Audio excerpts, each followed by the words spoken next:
What is happening? Why am I hearing myself? Welcome back, everybody.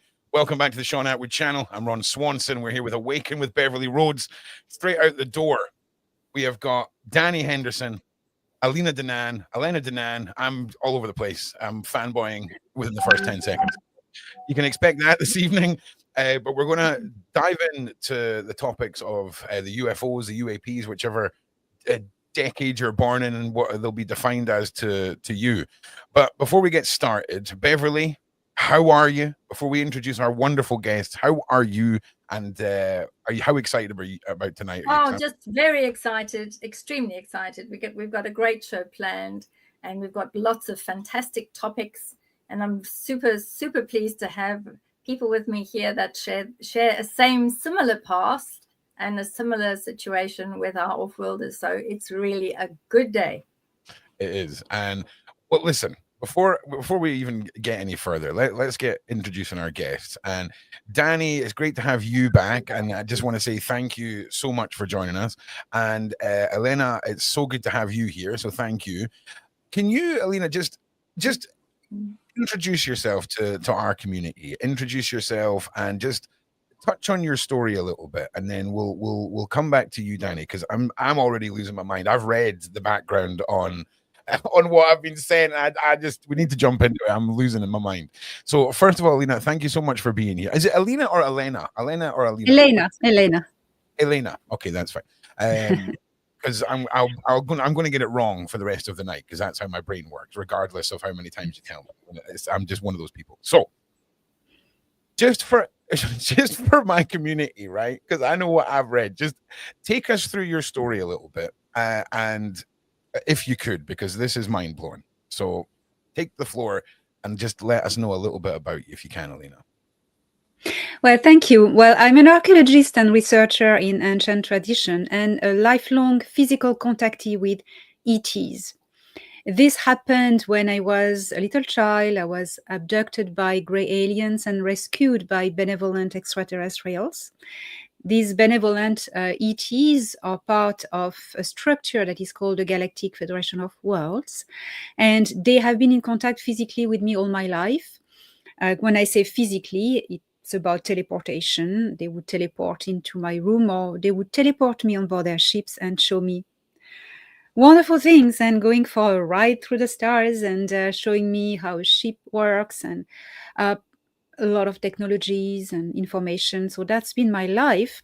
And I came public in 2020 with the first book, A Gift from the Stars, because I found the moment was right to tell my story. Until then, the humanity, wasn't really ready to hear about these things. You would easily lock people up for that. The great awakening of humanity had kick-started, and so it was a moment I could tell my story. And I've never stopped being in contact with ETs, because I ended up becoming emissary for their organization for the civilian sector, passing on messages and information the public is due to know. And I wrote other books about the true history of Earth, the Cedars, so many books. Keep on writing them, telling my experience and what I have to share with humanity. It's been also rediscovery and remembering who I am, and through this quest to find myself, I shared openly with the public, my audience, on YouTube throughout videos for 5 years now, since 2019. My transformation, remembering who I am and rediscovering the beauty of the interconnectedness with the universe and everything that is about it. And so I wanted to maybe make an example of myself, that people are getting inspired to seek within themselves who they are, and giving hope, sharing hope, because for many reasons I have an unbreakable hope in humanity. Yeah, and that's an incredible story, and the way that you finished with the hope for humanity, that must have been a journey, Elena. I'm not going to lie. I mean, we talk about hope now, we can see the bigger picture now, but that journey from a young girl taken off world by what I can imagine were terrifying beings, that journey itself must have been overwhelming at points. I mean, at what point do you get into your teens, your young 20s, and think, how do I tell people my story? Because timing was absolutely everything, I think. And as you mentioned that, but that journey, I mean, that is something that few people can experience or would want to experience. Can you tell us a little bit about how you got from, I imagine, a state of trauma to where you are now? Because the way that you speak, the way that your words carry, it is very powerful, and you do project a very positive and empowering, tone, vibration, energy, however you want to describe it. But I imagine it wasn't always like that for you. And can you just tell us a little bit about that journey, Elena? Ron, I thank you so much, because these are questions I'm rarely or never asked. In these times, there's so many new age people who channel nonsense such as galactic federation of light or Ashtar, whatever. I'm not of these people. I don't do channeling. I don't subscribe to this nonsense, this federation of light or whatever. I am a physical, true contactee, and it's difficult for me to keep the focus of my audience, of people, on that, because my story is real.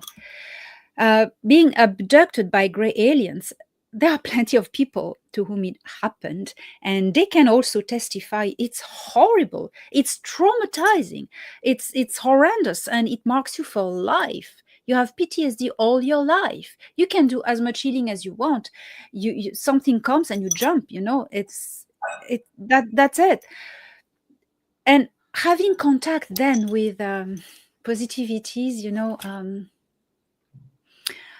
and not being able to talk about it, trying and being mocked, it's been a lonely life, a very lonely life on Earth. I always wanted to be with them, with my friends, and I was spending all my evenings and nights sometimes until I fall asleep staring at the stars. Take me back, come back. And sometimes I would see the ship coming back, and it would be in the newspapers, of course.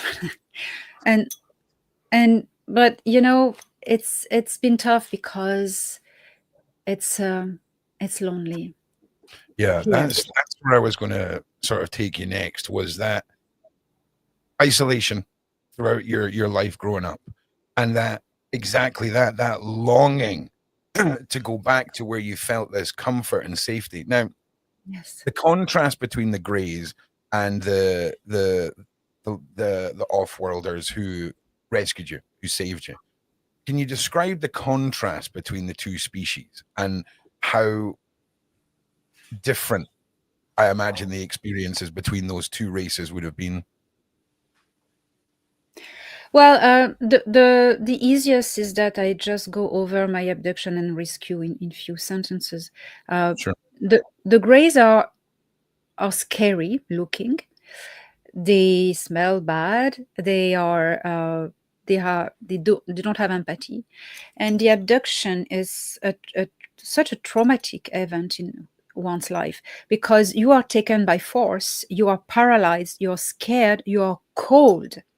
It's super cold. I mean, you are taken into an anti-graviton beam which lifts you and passes through the densities of matter until you arrive in the hull of the ship, and it's you are like in a kind of mud. You can barely move. It's difficult, and you are there in that ship, and it's cold. It's freezing cold. The cold takes you to the bones, and the air is more rare in oxygen, so you have difficulty to breathe. It's like if you're on the top of a high mountain.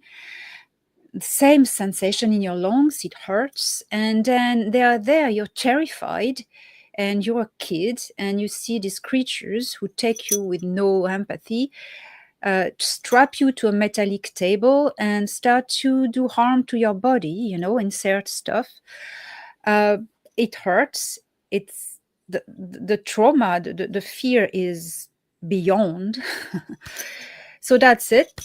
And when I was rescued, and then I'm rescued, some positive Nordic extraterrestrial looking beings, two guys, tall guy, blonde hair, beam into this ship with an environmental suit. This fight with the greys, they kill them. I was horrified enough, but terrified. But seeing a battle scene on the top of that, it was beyond. And then they unstrap me, the human Nordic looking, and they lift me and they take me with them. They teleport me on board their scout ship of the Federation. And then the first sensation as I get is warm. I'm warm. It's warm on that ship. I can't still really move because I'm still under the effect of the products and the frequency beam that has numbed my nervous system. I'm laid down on the table, and then I feel safe. These people are nice. They are calm. They are taking care of me. They are cleaning my blood. They are trying to remove an implant that they've been putting in me, the greys, and they are taking care of me, and they put me into sleep, and I'm warm. The captain of the ship, Thorhan at the time, became my first contact, put his jacket on me to warm me and also to cover my nudity. I was stripped of my nighties. And I wake up on this ship. I'm a little girl. I'm wrapped into this warm, huge space jacket. And I see by the big front screen of the ship, Earth, the curvature of Earth. And then I realize, I've been rescued. I'm in space. And then I understand everything. And it's the love, it's the compassion, it's the safety, it's the warmth, the cleanliness, the technology, so much. Well, one final question, Elena. Why do you think it was you that they chose to rescue? We talk there's so many individuals who talk about what they've been through. It's a lifelong thing for some people. Do you think that, did they ever tell you why you, or do you know why? Okay. I mean, let me know. Now we are reaching another level in this conversation. I don't know if everyone in the audience will catch this train, but let's go for it.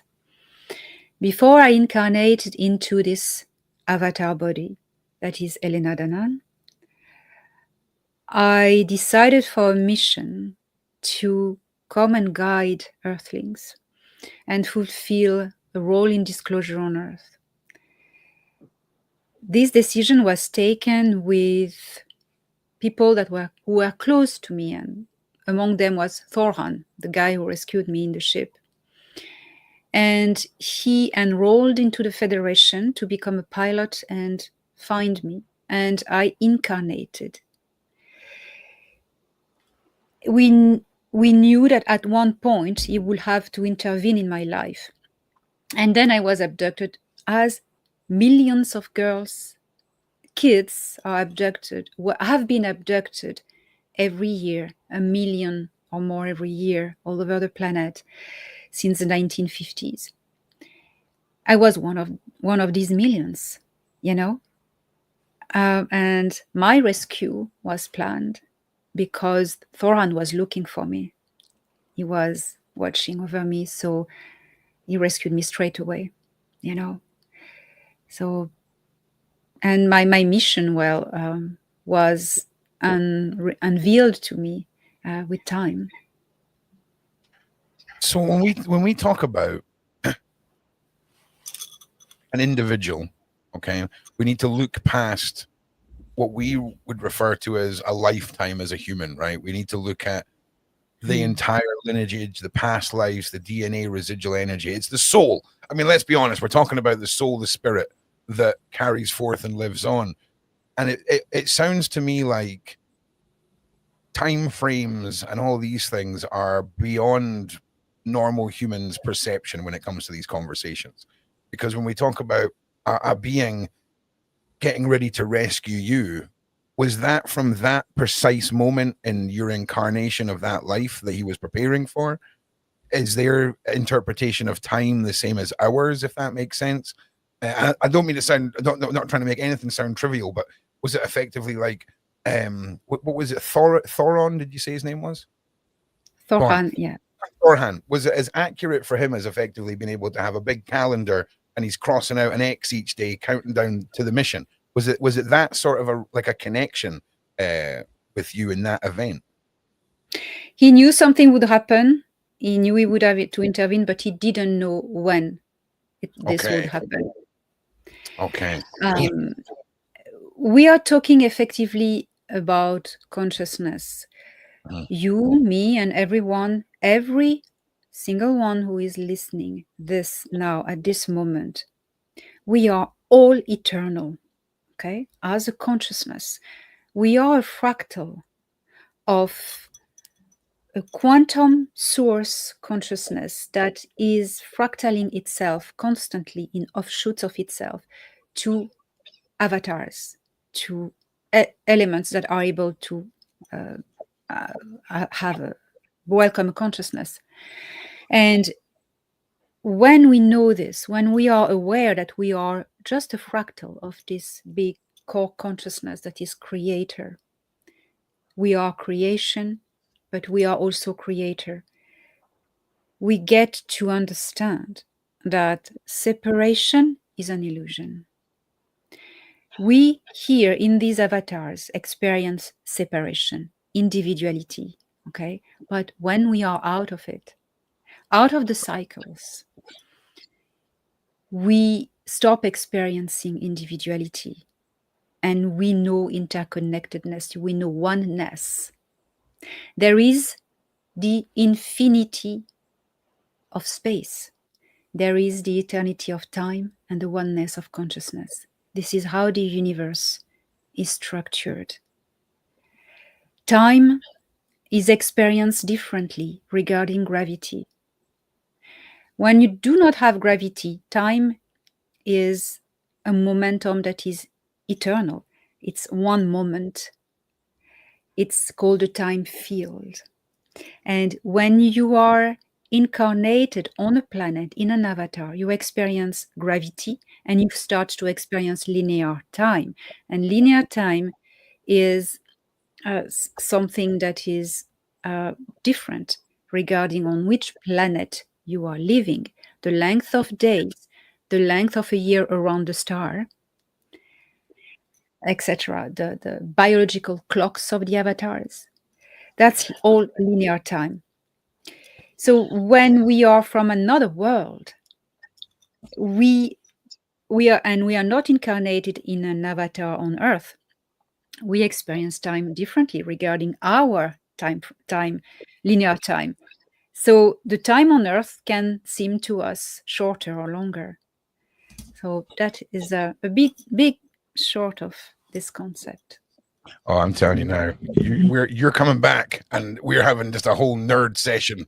You and me, Elena. I'm telling you now, man. I'm freaking out, losing my mind here with everything that you're saying, and it's the way that you deliver it all. Now, before I go back into any more questions, Dani, how are you doing? Like, I'm I know you're used to this, right? But this is some amazing. This is amazing. Okay. It's mind-blowing. It literally is. And I'm so proud of Elena Danaan. And I'm going to brag. She's my best friend on the planet, literally, on and off world. And I want to say a couple of things, because we know, the Brits, the Brits that have never heard this, because people have to understand Elena is expressing and explaining that she's not New Age. She's not a wackadoodle. She's not channeling. She's not omming, omnipresent beings that are made up. These are physical beings. If you shot one, it would bleed. And people don't understand that, or it hasn't been explained. It's not their fault, but they've got to catch up quick, because we haven't got time anymore for people to be sneering and criticizing, because they are so far behind. So we're so grateful to be on this channel, which is basically crashing all systems in together. Now, Elena's explained about the grey ETs taking children for years. That actually stopped in 2021. But here's the thing. If people don't believe that, it doesn't matter, because there's proof. We've got government documents, and anyone can look it up. The administration of President Dwight Eisenhower had an administration called Majority 12, or MJ12.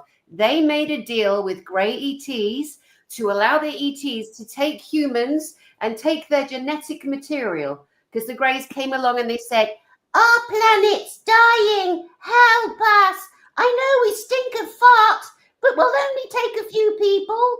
Well, those mofos took millions of children, traumatized. Some women they took can't have children to this day. This happened, and it's not funny. It's not still happening, though, and people are only just catching up. Please don't go into trauma or drama. You don't need to. Elena is explaining everything, and I'm backing it up with the on-world Earth documents and time situations that you can look.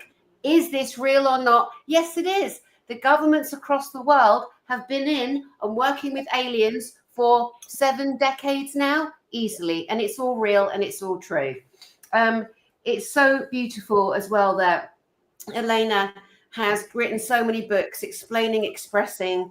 And I'll tell you, there is a massive global company that is so terrified of Elena Danaan. And I'm going to name them. They call themselves NASA. NASA shits itself when Elena Danaan talks, because she's getting off-planet information and she's putting it out, and then NASA come a couple of weeks later saying, "Oh, by the way, this happened and that happened." It's like, NASA, sit down. You had a job, you had one job, and that was to report on the happenings on and off planet, and you failed. So now we listen to people like Elena Danaan, who brings proof, who lands proof. That's what we want. I'm a skeptic. I have seen the ETs that Elena Danaan shares. I have physically seen them with my own eyes, not in dream time, not in the meditation. And so I'm very direct, because, again, we need to land all the information now. What Elena Danaan says, and when you hear from Tony Rodrigues later and JP later, they have all been off planet. And JP and Tony Rodrigues were taken by the American military. JP volunteered because they've got craft on Earth in America. They have spacecraft, reverse and engineered anti-gravity spacecraft. And again, don't believe me, I don't care, but look it up. It's called Solar Warden. Solar Warden is the American space fleet that the American military soldiers are going to the moon and back in. And it takes a few minutes to get to the moon. And again, if you can't accept it, it doesn't matter. It's happened and happening, whether you can accept it or not. We're just bringing it directly to you. So I think I'll stop there, Ron, for a minute. If you have any questions on those subjects. Do I have any questions? Do I have any questions? Do I have any questions, Dani? The whole show could just be called me ranting at the ladies. That's what this could be called, because I'm telling you, I got some questions. First thing I want to ask you, though, obviously, Beverly, I'm sorry for just ranting, okay, but I got one more. So the moon, right? The dark side of the moon, the suspiciousness of the moon landing, all of these things. I've read the documentation that was sent on, and obviously the moon pops up a few times in that document. Can you collectively just educate us on the reality of the moon, right? Okay. I mean, and the reason for this is I've heard, you know, the conspiracy theories about one half of it being dark because there's a whole bunch of stuff that we are not allowed to see on that side. I was told that if we did land on the moon, we were told never to go back there. How many of these legends, okay, are you about to pull into to sort of fact for us this evening? Because I imagine the ladies have got something to tell us about the moon. I imagine it ain't just a big ball of cheese, right? I'm guessing it ain't just a big ball of cheese in the sky, ladies. So take us through that, because I'm going to shut up because I'm already. Help us out here, Dani. Elena, she'll bring it. The moon of Earth is not originally from the star system. It comes from another star system. It was brought here. It is a planetoid. It was a moon of another planet somewhere else.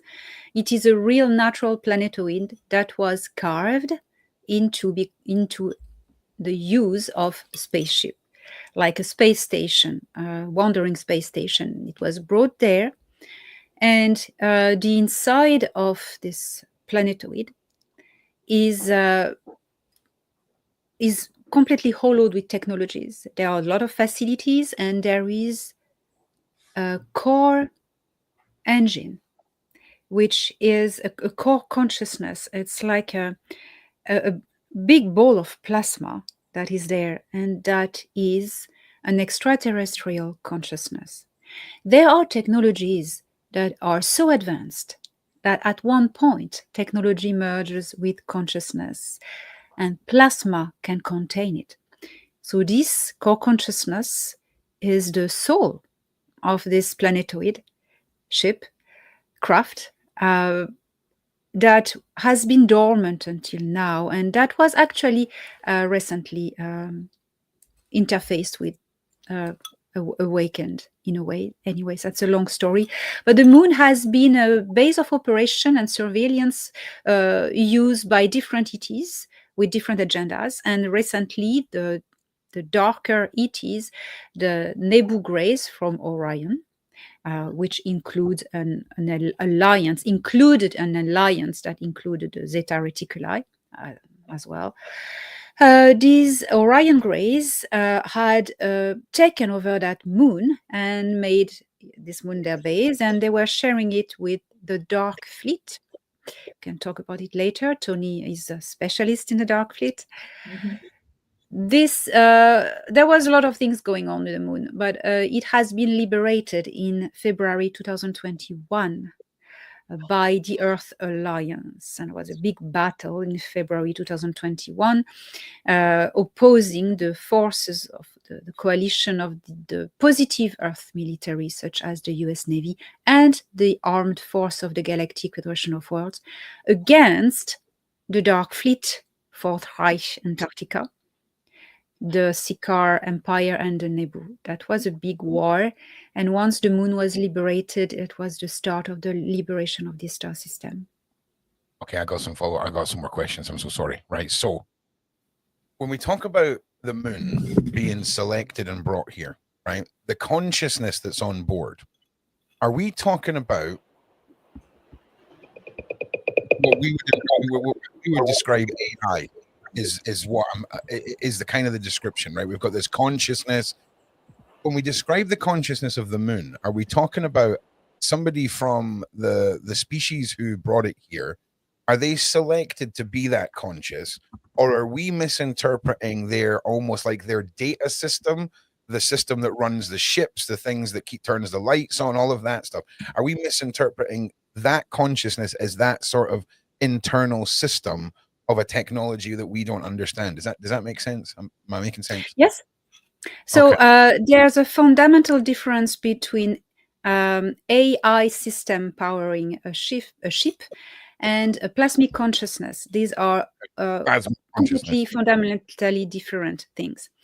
The AI is an extremely developed computer program that is going to be so developed, so advanced that it is going to be able to think by itself, but it has no consciousness. It's a built Yes, I'm with intelligence.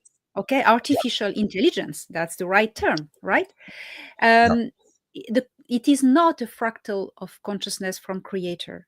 It's computerized, artificial. Okay.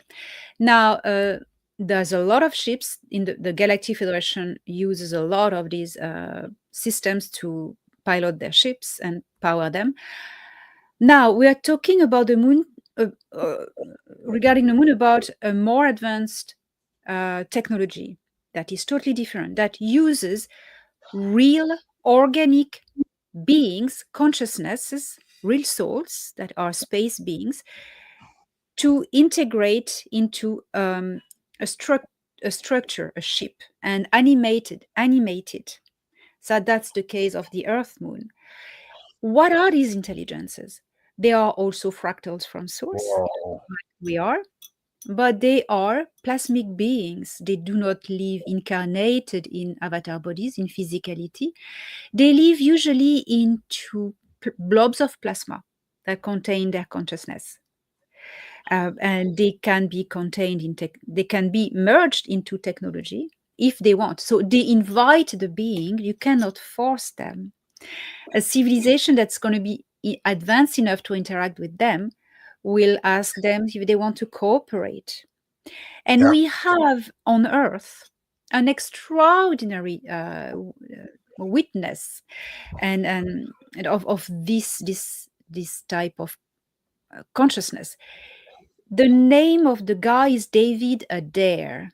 He met such a consciousness when he worked in Area 51. He was confronted to a ship that had been taken from extraterrestrials, and it had such a consciousness core engine in it. And the consciousness communicated with him and connected with him.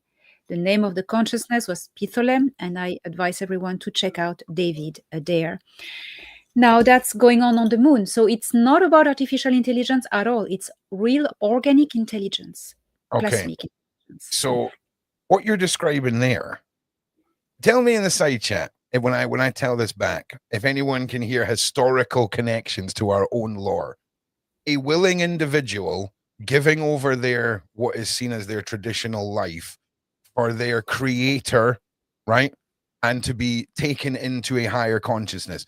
That is sacrifice. That is willing sacrifice to the gods as we've known it through our history, right? Willingness is so prevalent in this. And it's almost like it's filtered down through the cosmos into our traditions, this willingness to give ourselves over to be united with this higher force.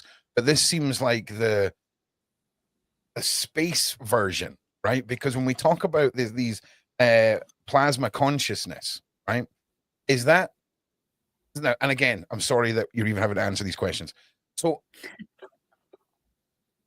there's not like a job application, right, to become a plasma consciousness. It's your willingness to sort of hand yourself, and I mean in the realm of these beings, not on Earth, right?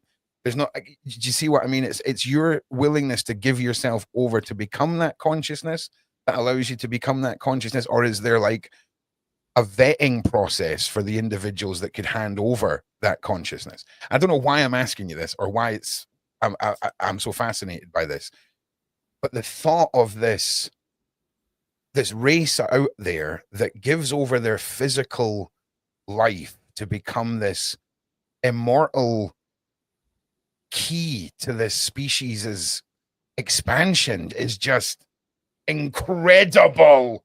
It's incredible, right? Honest to God. So I don't even remember what my own question was, Elena. I'm not even going to lie. I've forgotten completely what I was talking about. It's mind blowing.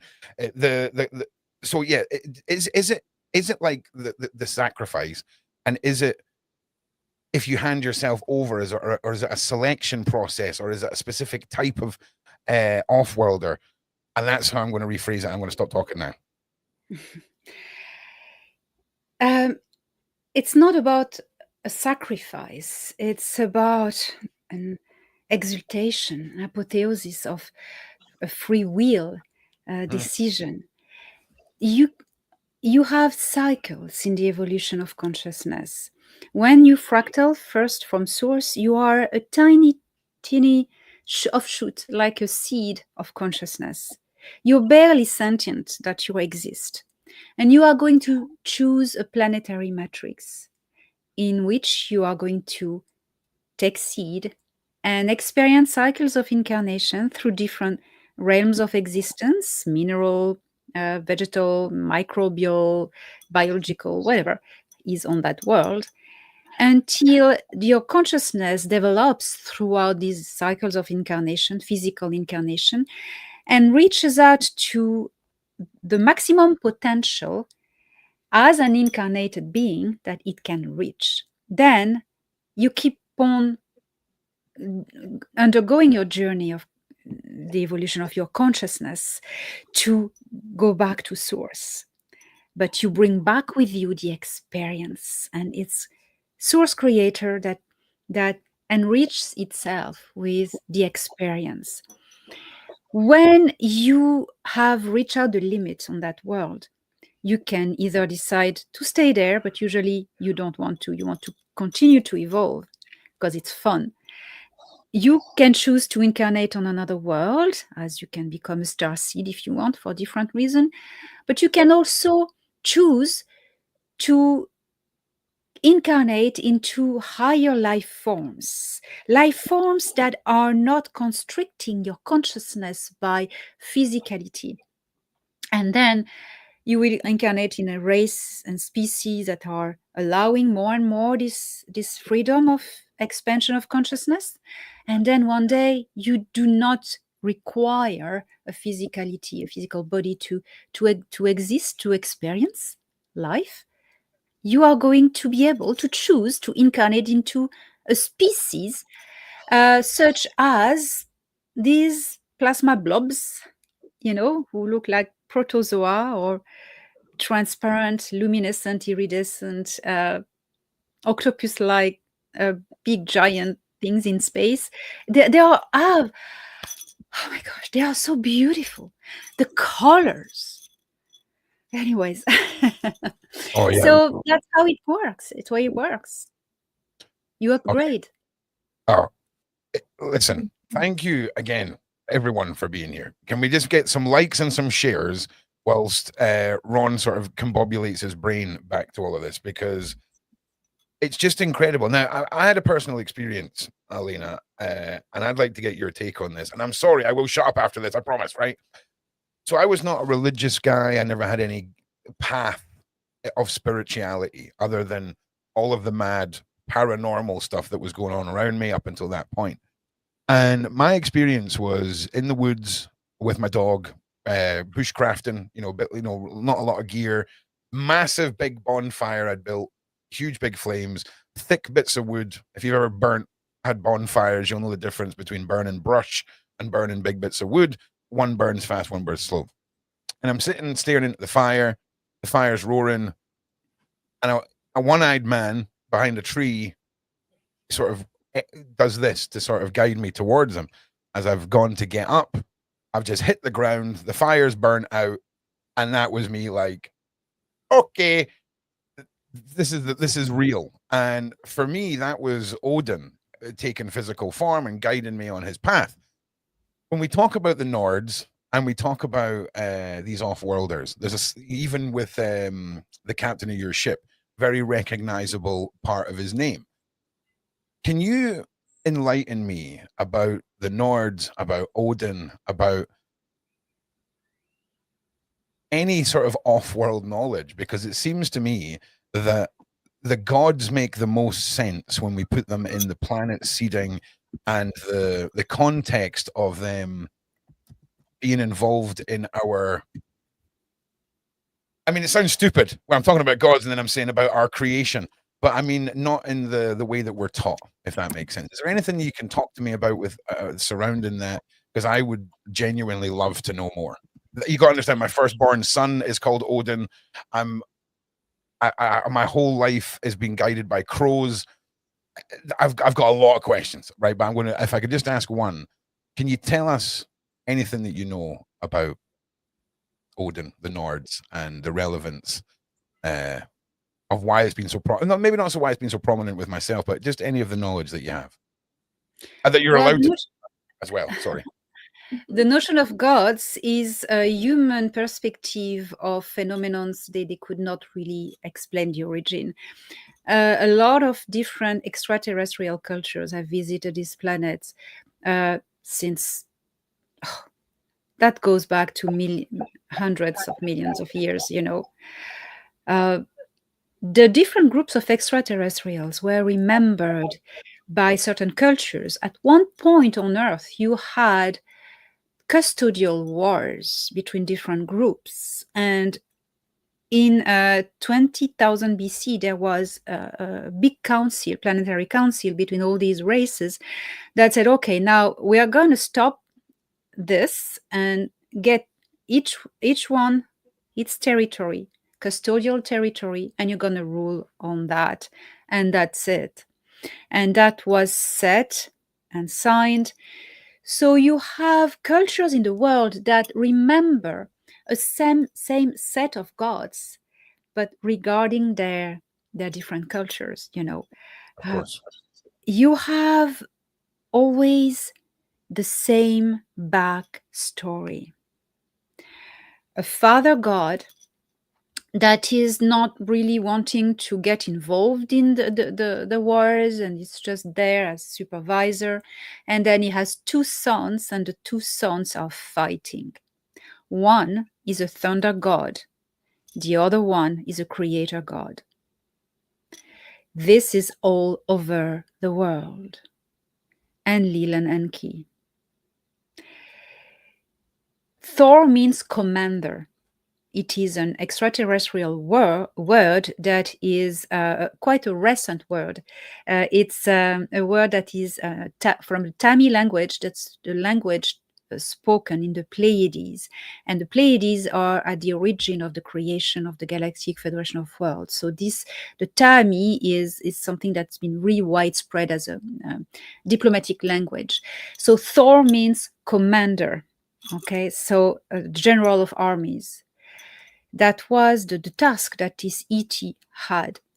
And the other one, the creator, Loki, or Enki, he was said to be the trickster. But when you have to fight against someone who has all the armies and he has thunder weapons and is super powerful, you need to be clever and use trickery to get to survive, you know.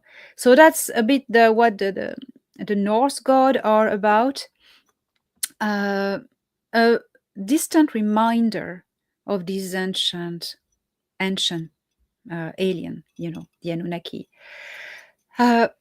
In other parts of the world, they are called differently: Zeus and Poseidon, Osiris and Seth, different.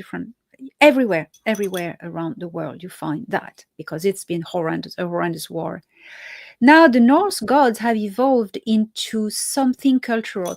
You know, you have the ETs, you had the ETs that were there, and you have parallel to that the vision, the perspective of the local population about them. They saw them as gods because they couldn't fathom the technology. But they are not gods. They don't see themselves as God, except one. Enlil wanted to be a super god. But anyway, he's crazy. The people didn't understand that technology. So for them, they were gods.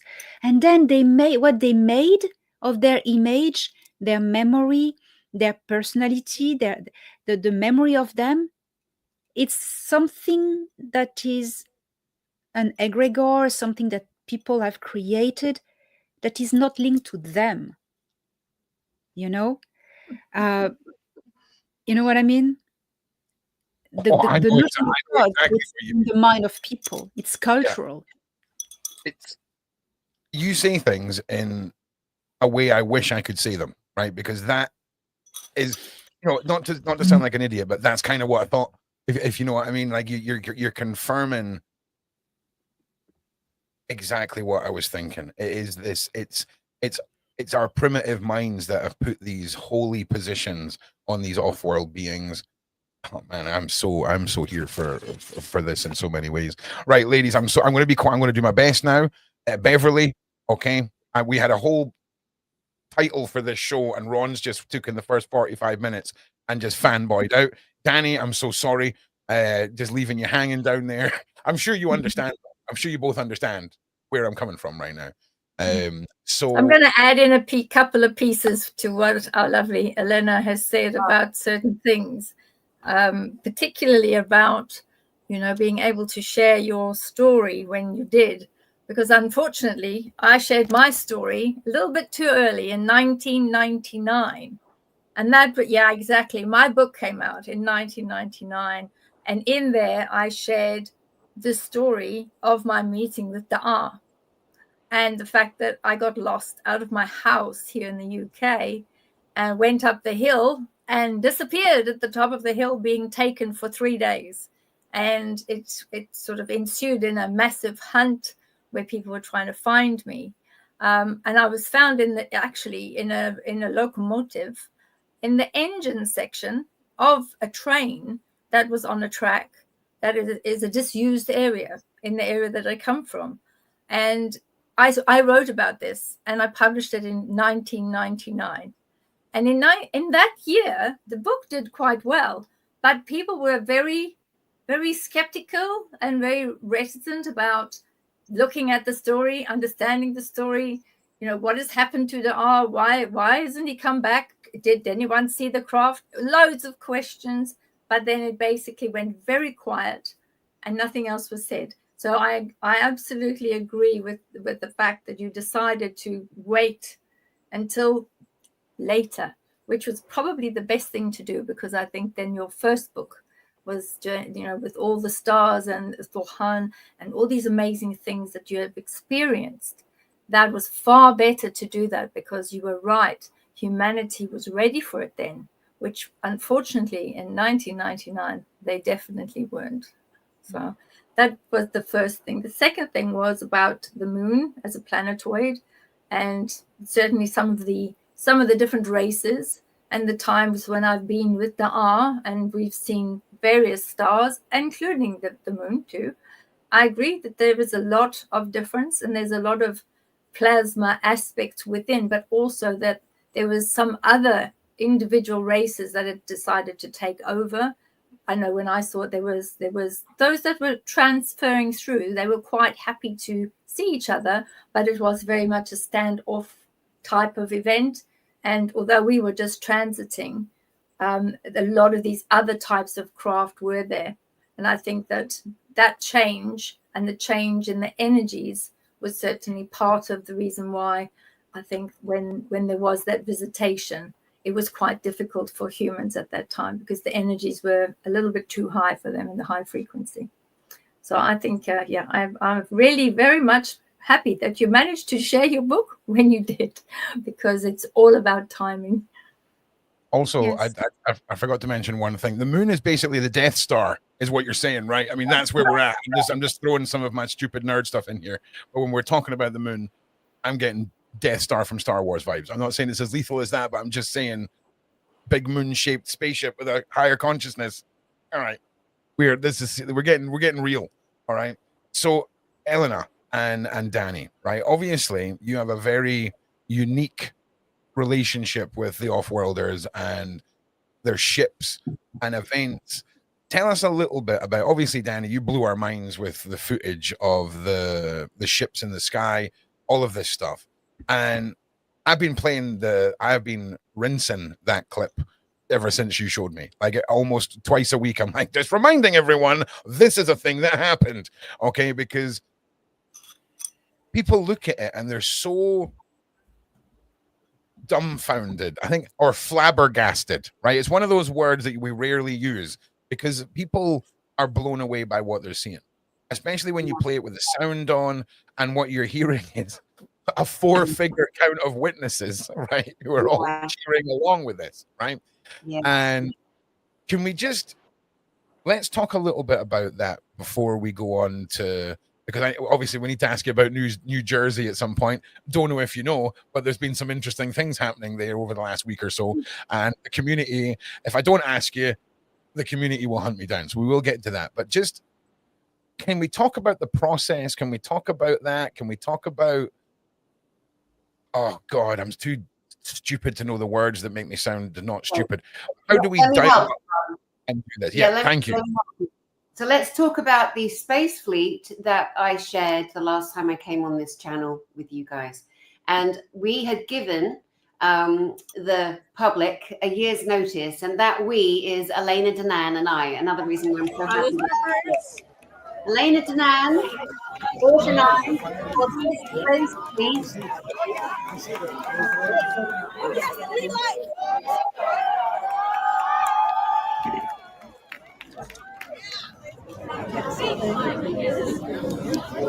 Yeah, I mean, this is unbelievable. Was it 36 miles, 37 miles? Did you see they were up in the air? Flying together, guys. Do you see where we're pointing the laser? There's a fleet flying together. I mean, that is wild. I can't wait for next year, man. I swear to God, you're going to be able to pinpoint me out in the crowd in the replay video. It's just mad. And then there's that one. Look at that one. Look at that one. Oh, what is they're that? flashing lights down. So we're shining a green laser up, not in the eye of the pilots, but responding, you know, in response. There's 1,000 people at our conference watching this. So Elena organized this, her contacts. It's just wild. That's a TR3B. That's a military craft. That's a The American TR3B. military are working with the BBC. There's proof. Global news right Oh, there. that's wild. A triangle. A triangle. Yeah, the feedback's not coming from the video. No. Yeah, Michael, the feedback's not coming from the video. It's one of the mics on the panel members. I don't have. You can hear it. I can't hear them over the video. There's nothing playing. Like YouTube is muted. YouTube's muted. I don't know where everyone's getting noise from. I mean, this video has been stopped. It's been, you know, harassed. You know, obviously the deadheads that have been running the planet don't want this information out. They certainly don't want to have to honor a woman is the one on the planet who bought a space fleet of identified spacecraft. They're not UAPs. That's a whole CIA psyop. It's MK Ultra to tell the world, no, don't call them UFOs anymore. They're UAPs. How rude. Elena stood and we said for a year, the craft are coming to our conference, Galactic Spiritual Informers. You can see the website going through the red ticker at the bottom of the channel here on screen. And Elena stood true to her word, and that we said 8:30, stand outside the hotel. And again, it was in a no aeroplane fly zone. Aeroplanes are not allowed to fly over that hotel. It's a no drone zone. No drones, exactly. And you have NORAD right there. They'll shoot anything down. Okay, so but we made history, and we've said before, it's not that difficult to call in a craft. However, it was planned. Elena planned it for a year, and it's beautiful. It should be everywhere. It should be on all the biggest channels in the world, all over the news. But they're repressing it. They're repressing it, and they are working hard at discrediting it, of course. But that's the game, right? Dani had asked me to ask Thorhan, requested, and he accepted, to do a show with spaceships on a particular location, very specific location, on a specific day, in a window of time of 2 hours only, in a no-fly zone between Denver and Port and NORAD. Well, there was no problem. It happened. And we had fleets of spaceships from the Galactic Federation of Worlds, as you can see, flying in formation at tremendous speeds and changing direction. It was beautiful. And we had also a TR-3B, which is an anti-gravity triangle craft from the US Navy that was sent from the underground spaceport under Cheyenne Mountain, that's just miles away from there. The freaking laser that hits one of those planes, like whatever's up. So just for anyone that wants to say this is CGI or anything like that, the laser pings off of one of these craft. Okay, this like just watch 2 seconds of slow-mo, and at 46 seconds the laser hits that craft and it pings back, and of course it's not wanting to play now, and now it's staggering. Okay, brilliant. You need to show the TR-3B. It's probably a little bit further on the video. Yeah, I'll stop nerding now. Hang on. There's a big zoom on it. Yeah, sorry, my internet is from the 80s apparently this evening, Elena. Right, just I apologize for the terrible Wi-Fi. The TR-3B, the triangular craft, the military craft that flew stealth so low, it flew so low over the audience, the attendees of almost 1,000 people, and its lights were turned off. And then it popped its lights on and they were green, and each corner of the triangle lit up one by one. It was absolutely beyond anything I could describe eloquently. But again, when you hear the crowd roar, we've got a little 3-minute video. 1,000 witnesses. 1,000 witnesses. Yeah. Also, as well, just in case you haven't heard the video, you can hear the 1,000 witnesses. Okay. Dani has a channel. Yeah, Dani Henderson. I'll get the links out again. I'll put them up on screen in just a minute. Underneath the screen in the red, running underneath galacticspiritualinformers.com. Yeah, if you forward the video, in the video you can see the TR-3B. Honestly, I'm too scared to touch it again in case I break it. Yeah. Right, every time I try and touch it, right? Bev's like, brilliant. This is the 3-minute one. It's on there as well. This is the 3-minute one, right? 305. No. The other one. No. We sent you one with all of us on it. All right. That one there with the white screen. Go up with our logo. This one up. Where I'm on it.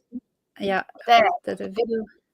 Oh, this one. Yeah. Okay. Sorry. Yeah, I thought you were talking about the drone footage. My bad. It's all right. It's on there as well.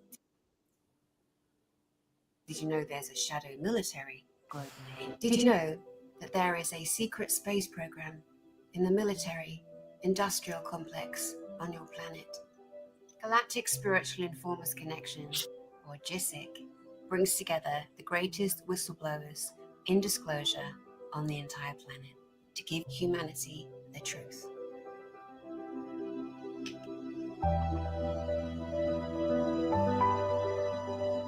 GISIC 2024 was beyond my wildest dreams. Each year it's got bigger and bigger. This year, the caliber of all the speakers and everything, thus far it's been the best one ever. The Skywatch was an incredible time. When that happened, when Elena brought, are you serious? The momentous sort of moment for humanity. And me, myself, I can vouch for what I saw. Dani had asked me a few months ago, could Thorhan, my contact in the Galactic Federation of Worlds, could he bring spaceships over the hotel?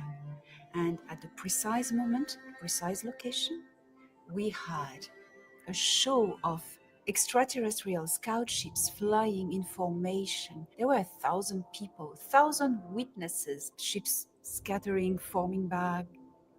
It was amazing. And we had a TR-3B.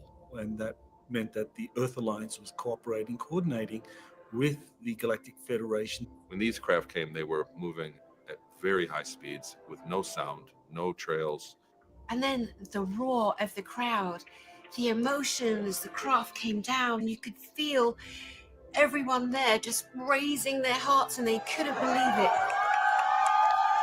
It's amazing. It's amazing. It's been absolutely incredible. Definitely recommend it for sure. The best disclosure conference in the world. This was the best 3 days of my entire life. I'm still buzzing. The realization that it is all real. I feel like we've all been waiting for this for so long. The energy was amazing. GC was amazing. There's so much more to the universe than we've ever been told. As a humanity, we have hope. We are the disclosure.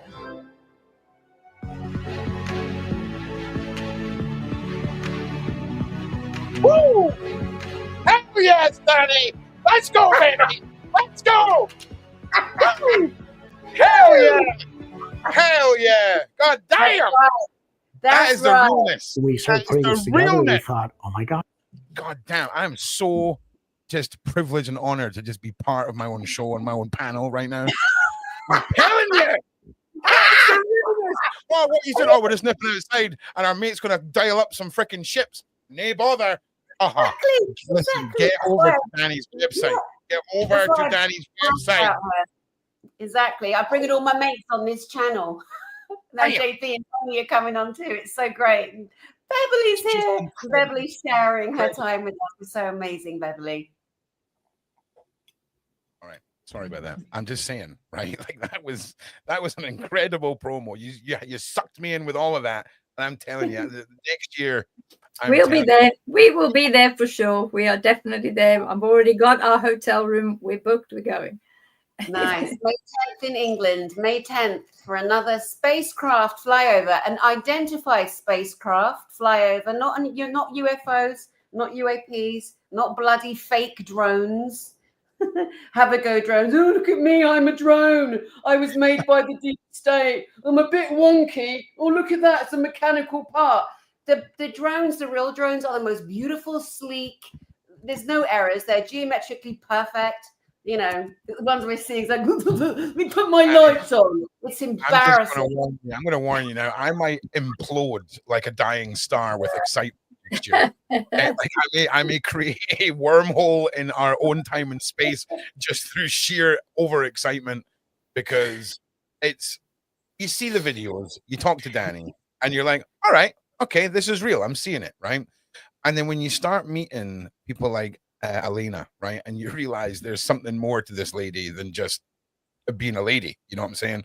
There's incredible power, essence, energy from all of you, but it's such a different energy, and that's what's so incredible about it all. And oh man, I am so sucked into this hard. I am fully invested. So ladies, I don't even know what to ask you. I don't even think I'm smart enough to know where to go from here, right? But So we're waiting for Tony and we're waiting for JP as well. But in the meantime, let's have a look at, there's that particular footage that came from Bali, which was taken in September by a friend of mine who has got a spiritual center in Bali. But what was interesting about this is the night before, she had a plasma orb that had appeared. And then it went away.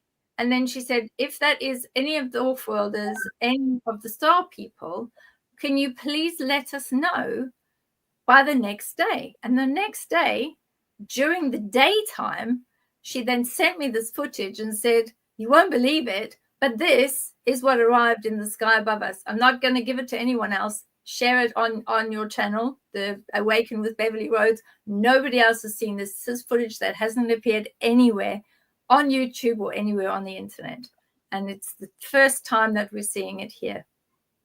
So this is just above the house, which is the part that she lives in, and then it moves over to the part where the sanctuary is, that has been blessed land. All right, here we go. Here's the footage that Bev was just described to you guys. Let's take a look.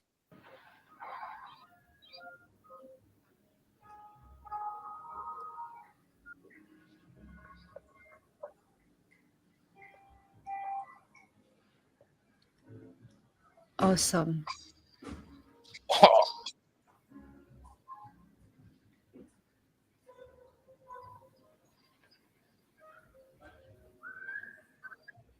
Originally, she had thought that it was a kite, and then she went back and refilmed it. And when she had a look at those, she then realized that it then changed into layers.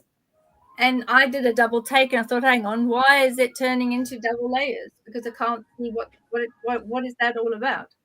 So we're going to have another look later. So I don't know what everyone thinks about that, because there's two separate events. One was this is the it's like a plasma orb that arrived, and it looked like it was either one entire craft or one separate orb, which she wasn't sure what it was. And this is what appeared then the night before in Bali, again over the spiritual center. It's very, very unusual. It's wild. And as far as crafts go, all right, let's talk about materials, all right? Because obviously a lot of people, when we look at things, we are preordained with our known, physics and all the elements of our world. But we hear talks of almost like a fluidity to some of these crafts. Some of them look like they're made from living organisms. Can we talk a little bit about, and again, I'm so sorry for my terrible terminology, but space technology, ships, crafts. Can we delve a little bit into there? I imagine there's a lot of things that can be said but are not allowed to be said, and I'm definitely not saying that there's NDAs made with off-worlders, but I'm just assuming there is. So if there's anything that you can talk about and educate us on, when we look up at the skies, we all expect the shiny disc, right? But what are the realities of the technologies of these crafts and the structures? Well, you have 6 hours ahead of you. What do you want to know exactly? Oh, Elena, I want to know everything, but sadly, we've only got a tiny podcast alignment. I wish I can just tap into your brain. Let me simplify. Would we be stupid to assume that when we look at an off-world craft, we are capable of understanding what we're seeing if it doesn't align with metals that are, being a shiny, solid metal craft like a plane, a traditional flying machine? I would imagine there's variants, right? There's things that we're looking at but we don't understand. Okay. When you see a craft in the sky, it can be many things. It can be Earth-made as well as extraterrestrial. The Earth military, the positive faction and the negative faction as well, have their own crafts that are the product of retro-engineering from real spaceships. So sometimes it can look like a spaceship or flying saucer, and it's made on Earth, so you can never tell. But there's something that the Earth military haven't been yet able to reproduce is torsion field. They can use torsion field in TR-3Bs, but not as taking a whole ship and flying it, like teleporting it, for instance, or flying it at tremendous speed by canceling the mass of the ship. The torsion field is used in the TR-3B just as an engine component, not as the whole ship. Otherwise, you would see them zigzagging in the sky at tremendous speed. They're not yet able to cancel the mass. So when you see something that zigzags at crazy speeds or disappears and reappears somewhere else, that is not Earth-made, especially if you have a halo, orange or green halo around it. That's the ionization of the air around the atmosphere around the ship because of the torsion field. So if it glows, it's not made on Earth, other things. And you have also then the plasma technologies. And it's easy when you have a plasmic consciousness within a ship to communicate with it. You can interface consciousness with such ship. Earth technologies usually make noise. That's all the time. ET technologies never make noise. You may have a hum if you're very close to a ship, but that would be the torsion field that you hear.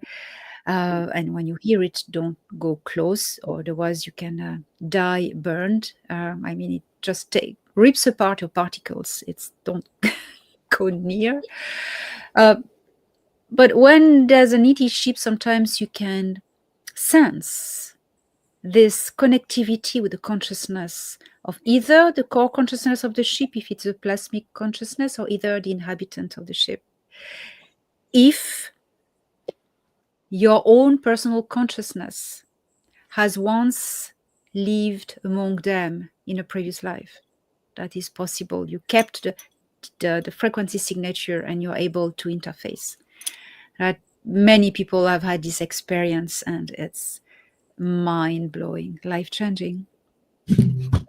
Yeah. Thank you so much, Elena. And of course, we want to welcome now JP to Awaken with Beverly Rhodes on the channel. It's the first time on our channel.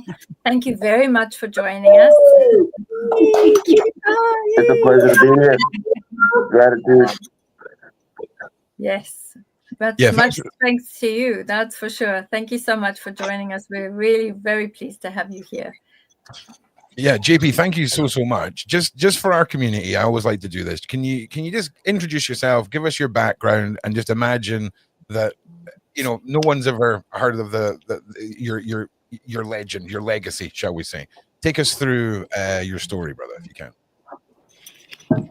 How you doing? My name is JP.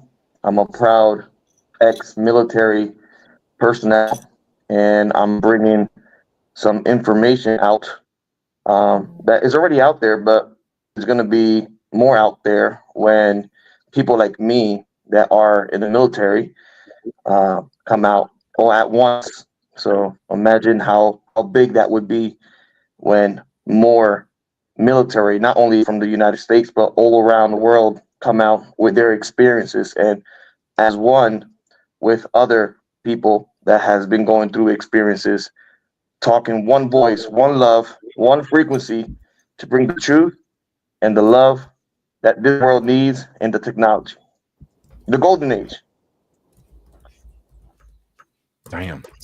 Damn. Well, can we just, when we talk about technologies, and when we think about off-worlders, technologies, the gifts being disposed upon us, I mean, it's fairly clear that we have a long history and lineage with contacting off-worlders, but where's the pudding, right? Who is holding the pudding, JP? Where is all of the goodness that was meant to be brought to man? Who are we seeing the gatekeeping of this technology across of our whole planet? Is this a reason why 1% controls the 99? I don't want to get too tinfoil hatty, metaphorically speaking, but is that the case? And how much of this can you talk about? And I'm sorry if I'm pushing you in a place you can't talk about.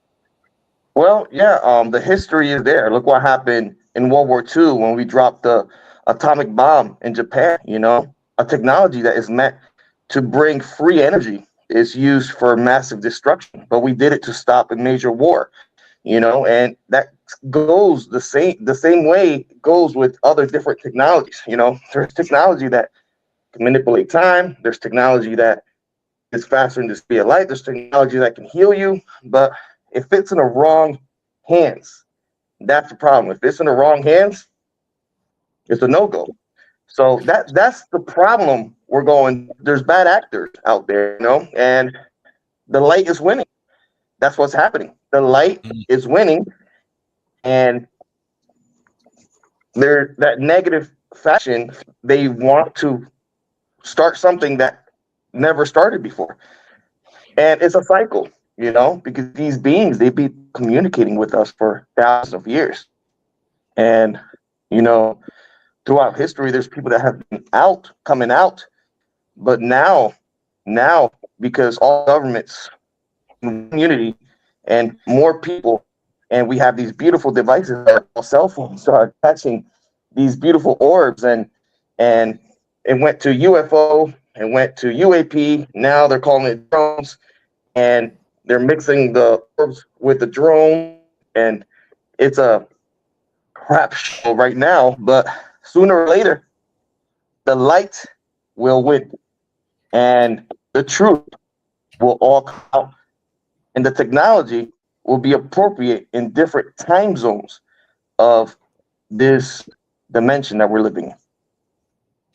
Yeah, and when people overstep that line, I remember, I think it was the 60s or the 70s, there was an American engineer who tried to drive across America in a water-powered engine.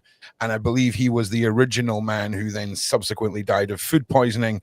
And the technology, of course, is bought. It goes into a vault somewhere, along with the 50-year light bulb, which was invented, I believe, at the turn of like the 20th century, many years before. Because hey, the powers that be don't want to cure you. They don't want to sell you something you can buy once. They want to bill you, and they want to have a continuous cycle.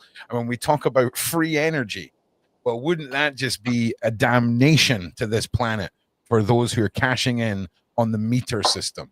You know, Tesla tried to bring a lot of this energy to us. He was declared a madman, and they developed a way to slap a meter on it. How vastly different, JP, do you think? And I mean, feel free to, you know, give us a metaphor or whatever. But how different would our race be right now if that technology had been put into the hands of non-corrupted humans, shall we say? If we had this technology, where do you see our race could have been by now? Ron, we would have been like the track future a long time ago, you know, and interacting with beautiful, beautiful beings. But you know, it's happening in the reverse right now. Now they're like tired of it already, you know. Now they're communicating with us, and they're going to bring the technology, and whoever has a negative frequency, bye-bye, you know. Yeah, that's how I think it's going to go down. And you know, I'm really happy with this new administration that's coming in, and I think for the United States, and I think things are going to go really well right now.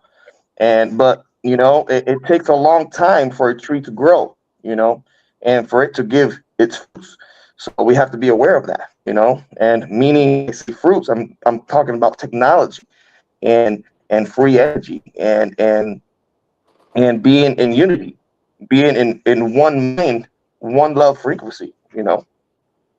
Yeah, and you know, it sounds easy to write off when we start boiling it down to effectively you're either on the good vibe team or you're on the bad vibe team. Okay, and it's as simplistic as your essence. I mean, it's a deeper than just vibes. I mean, it's deeper than just your frequency, I would imagine. It's what makes you as a soul.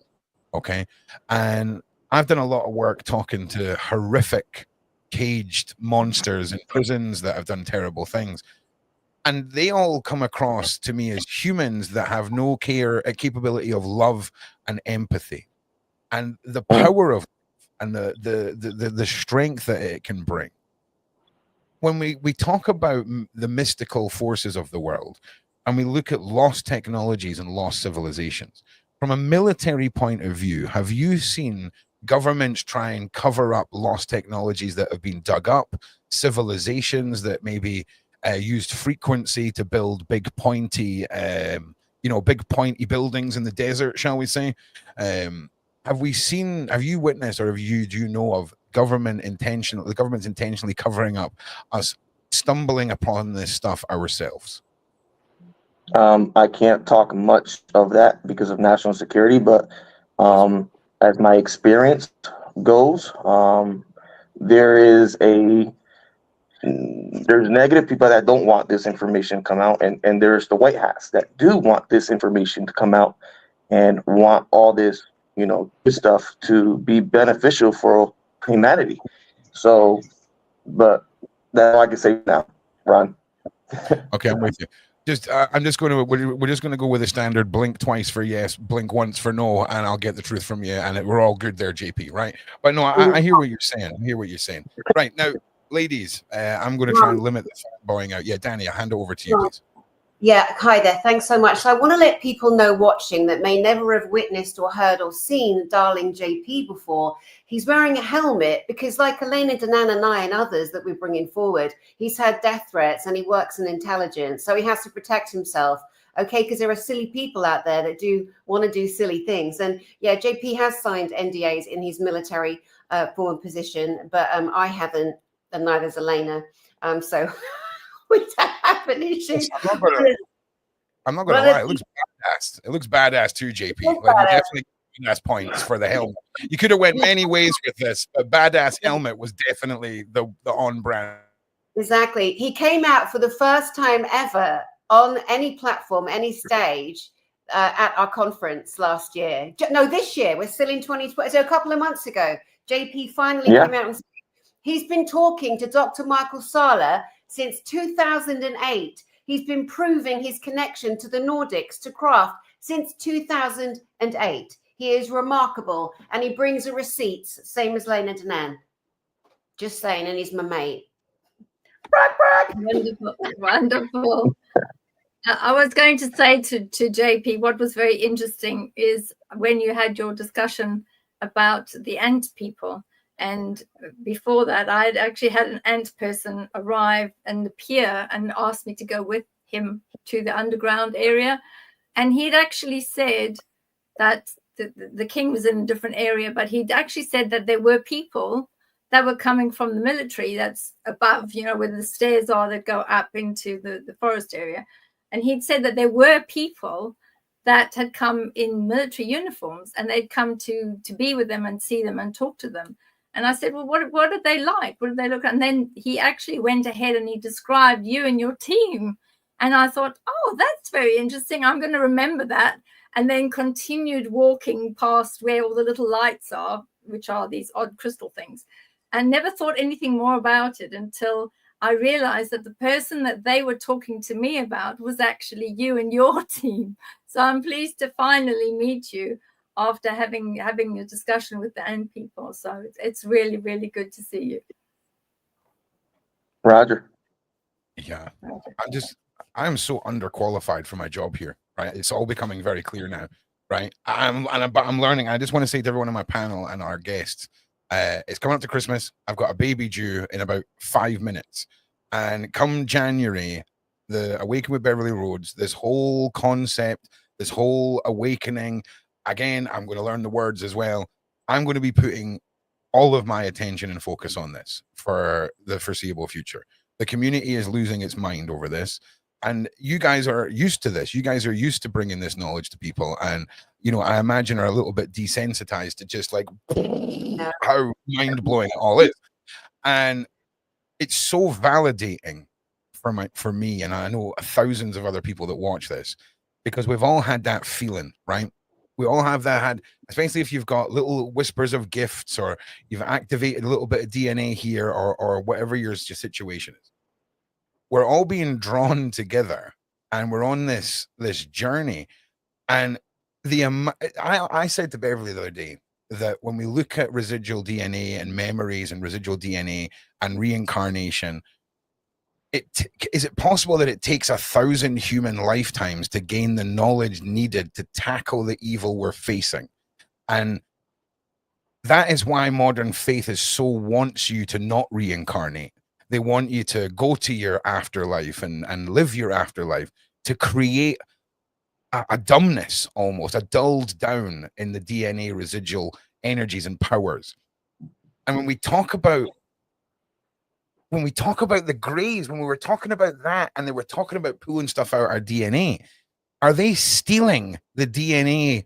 Because I believe we're like a seed bank, and that's why we have all this leftover DNA. Are they in there just rooting about and stealing some avian DNA or some lichen DNA or some Nord DNA? I think they're at it. I think there's more to their suspicious little shenanigans. And I'm so blown away by it all. And I'm so grateful, Beverly, for you bringing me on this journey. Because if you told me 6-7 weeks ago that this is where we were going to be and this is what I was going to have validated, I don't know if I would have believed it. But now it's incredible. And when we talk about the awakening, you're witnessing it. And I just want to all happening. And Ron, my dear Ron Yum Yum, I want to say to you, you know, don't put yourself down. You're exactly where you need to be. And your knowledge is exactly where it needs to be to help everyone else. Don't you agree, everyone? To help everyone else. That is part of your mission and part of your job, is to make sure that you ask the questions that our viewers and people that are needing to know, you are asking those key questions. So that is exactly where you should be, my friend. Well, listen, I appreciate it, and I'm here for it all. But I just want to say one more time to everyone that's here collectively, thank you for not just being here, but for stepping forward, for getting through your journeys, for pushing through and enlightening. And I mean, this is the modern age of 100 years from now. These are the videos people are going to watch back and be like, this is where it all began, right? And it's crazy. It's crazy. So I just want to say thank you again to everybody. Like and share, everyone. I keep forgetting, I'm fanboying out too much. Like and share, spread this awareness. I'll make sure everyone's links are in the description. I've been posting the ladies, Dani and Elena, their channels, everything like this. And yeah, okay. So what about the drones? Come on, Ron, get some drone pictures. What are the drones? Yeah, come on, what about the drones? What's going on? New Jersey, I believe it's New Jersey. There's been some intergalactic ice cream trucks just floating about in the sky. Can we talk a little bit about what that is? Can you enlighten us on what that is? And yeah, JP, you want to start us off with that one? Yeah, I just really want to say right now, I can't talk about that because of national security. Okay. I would just, every time I could say that, I'd be saying that. I'd be milking that if I was you. Every time, like anytime anyone asks me anything, I'd be like, national security, mate, beat it. I would be rinsing that, bro. Okay, so let me throw that over to Elena. Elena, I mean, again, can you take us through what we're seeing and what's been happening? Is it all shenanigans? Is it off-worlders? What's your take on it? Oh, we can't hear you. Yeah, you're sorry. Yes, I muted myself. I'm still waiting for green light from the Federation to really disclose what it is exactly about. I'm in good hope that I will get this authorization in a few days, probably, hopefully for next Monday. But what I can tell you, without interfering in the plans of disclosure too much, there are two agendas at play, two different agendas. There's the disclosure plan of the star nations that are aimed at making people aware of their existence and their technologies. And beside that, there's a response from the deep state by displaying drones, their own military drones, to confuse and hijack this operation. There are other factors at play, but for the moment, I'm waiting green light. Oh, listen, that doesn't answer all the questions about the drones, right? By having no answer and being told that we can't talk about it. If that doesn't sum it all up for you, I don't know what does. Because you can speculate, but you know, I know George and myself are in the little secrets of these two different organizations. George, JP is in the little secrets of the Earth military, and I am in the little secrets of the Galactic Federation of Worlds. But so there are operations that are ongoing, and you know, sometimes you're not the ones responsible for the information, so we need to wait.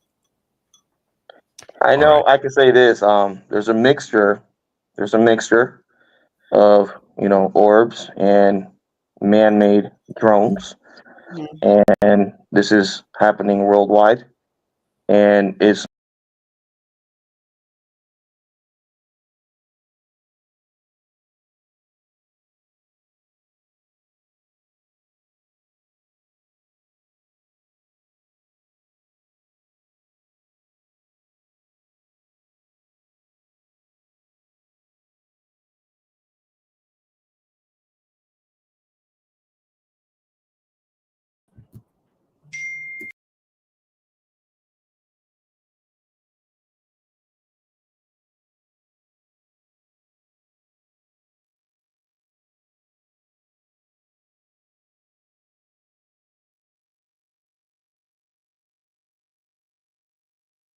whoa, are we back? What the hell just happened? That has never happened to me in the Okay, history so let's say what that is. That is interference. That is the military, the CIA, everybody watching the live chat. This happens all the time. Our lives are hampered by these idiots all the time. Stick it up your ass. We're talking. It's coming out. There's nothing you're going to do about it. Too many people have lost their lives in bringing truth forward. It is our role, and it is happening. So you deadheads better get used to it. Dude, sorry, I got cut. JP got cut as well. Elena, yeah, we've been cut, JP and I, because we're not allowed to talk about it. So sorry for that. I'm not back. being funny. I've been streaming for over a You've decade. seen the proof, people. That's another evidence. Okay. Listen, JP, what just happened there? Like, for example, what just happened there? Like, well, what happened in there, it's that the deep state is monitoring this live, and it's just cut our connections, JP's connection and my connection, because we're about to tell what's going on with the drones. So you can witness that in live. I'll be honest with you. That was every single one of our connections, and the connection we were all disconnected from this platform. StreamYard, if your internet goes down, you don't leave the platform. You're still on the platform. Okay, so when we all logged back in, we had all been removed from here. So that's never happened in the history of live streaming with me on StreamYard. I've never seen that happen. You even seen my internet drop the other day when we were talking about the delivery day. Everyone was still on screen. Everything was still fine. It was just I had gone.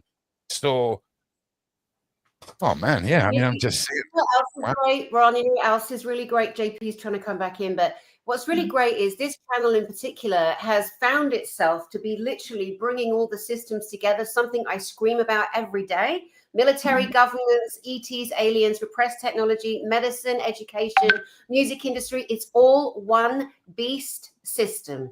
There is a beast system handling all parts, and we think it's separate. It's not separate.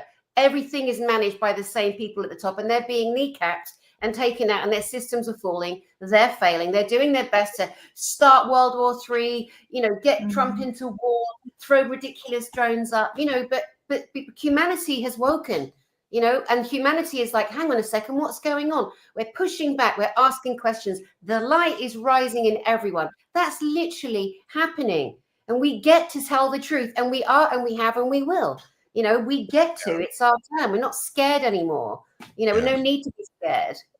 And that one guy from the other team, right, that's sitting monitoring us right now, right, who's sitting on the edge, doubting that he's serving the goodness of that one of you that is in that office right now, right, that one that wants to blow a whistle. Okay, there are safe places for you to do so. Okay, just forward. Okay, you've seen the evidence of what is out there. Come forward. Okay, I'm talking to you. That one guy now, half of the people in that Homeland Security room are looking at that one guy now because they know, okay, but it's safe. You have to get the truth out. Also, to the rest of you can suck your mums. And that's the last of it. So, yeah. I thought you were referring to the losers that monitor and that just took us all off this platform.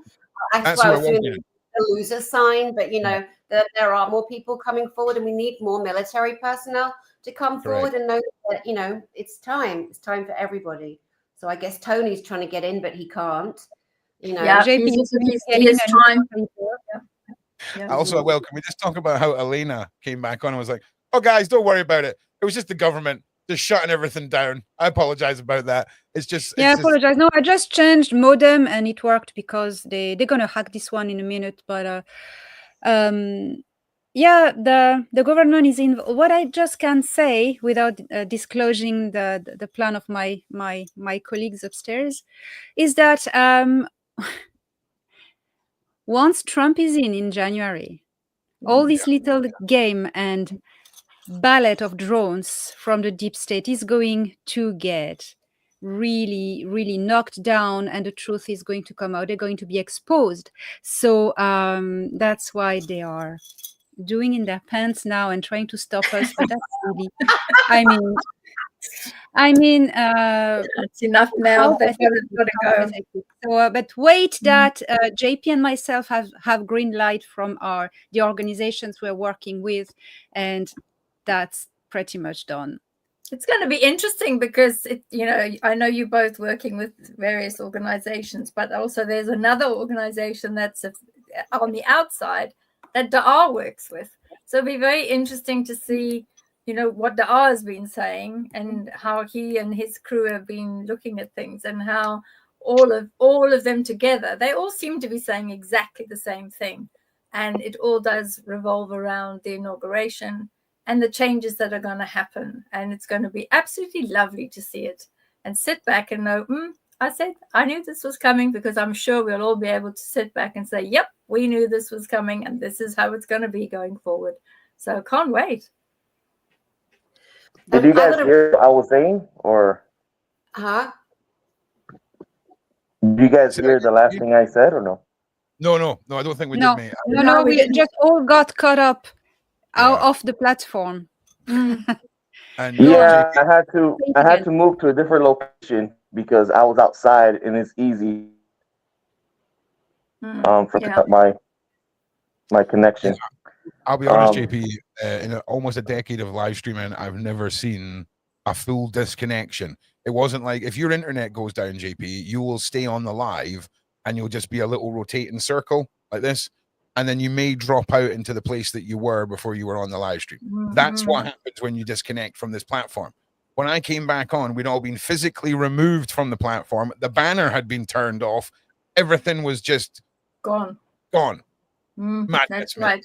Madness, bro. Yeah, I was trying to explain something, but I'll just as it is.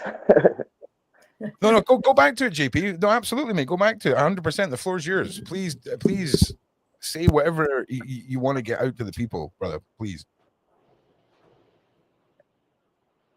Yeah, I'll just leave it as it is. I'm sorry, Ron. Yeah, that's all right, mate. No probs. No probs. I'm still learning the etiquette of what I can ask all these groups. So if I put you on the spot, Ron, here's a great one. So Elena Danaan has been to the moon, and the moon of Ganymede, which is one of Jupiter's moons, with the Galactic Federation of Worlds. She's been there with her off-planet as a civilian emissary. She's been there. JP has been there with the American military, which he's spoken about freely on Dr. Michael Sala's channels.